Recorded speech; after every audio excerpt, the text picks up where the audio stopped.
আসসালামু আলাইকুম। আজকে আপনাদের দেখাবো কিভাবে বালি কিংবা লবণের ঝামেলা ছাড়াই খুব সহজে আমরা বাদাম ভাজতে পারি।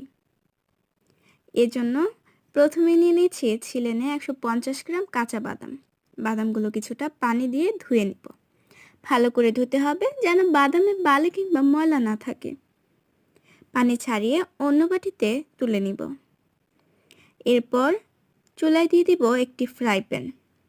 ফ্রাই প্যান গরম হয়ে এলে এতে ধুয়ে রাখা বাদামগুলো দিয়ে দিব।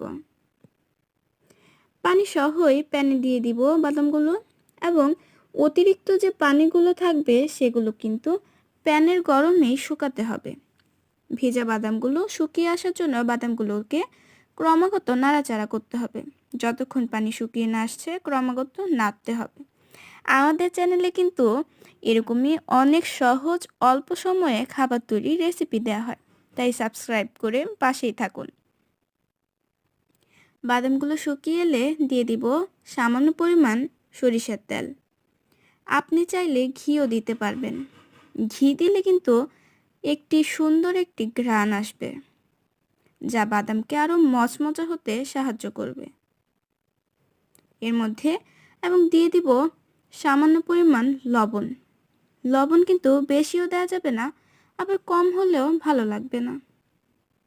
এবার ভালো করে বাদামগুলোকে নাড়তে হবে। যখন দেখবেন বাদামগুলো লালচে হয়ে আসছে তখন বুঝবেন আপনার কাজ প্রায় শেষ। দেখুন আমাদের বাদামগুলো কিন্তু লালচে ভাব চলে এসেছে। এরপর বাদামগুলোকে আবার কিছুটা নাড়তে হবে। এরপর চুলা বন্ধ করে দিব এবং কিছুটা নাড়াচাড়া দিয়ে বাদামগুলোকে ঠান্ডা হতে কিছুক্ষণ সময় দিব। ফলে বাদামগুলো আরও বেশি মচমচে হবে।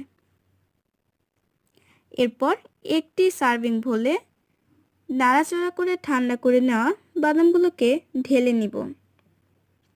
দেখুন কতটা মুচমুচে হয়েছে বাদামগুলো। এভাবেই কিন্তু খুব অল্প সময়ে ঘরে বসে বাদাম ভাজা তৈরি করতে পারবেন। ধন্যবাদ।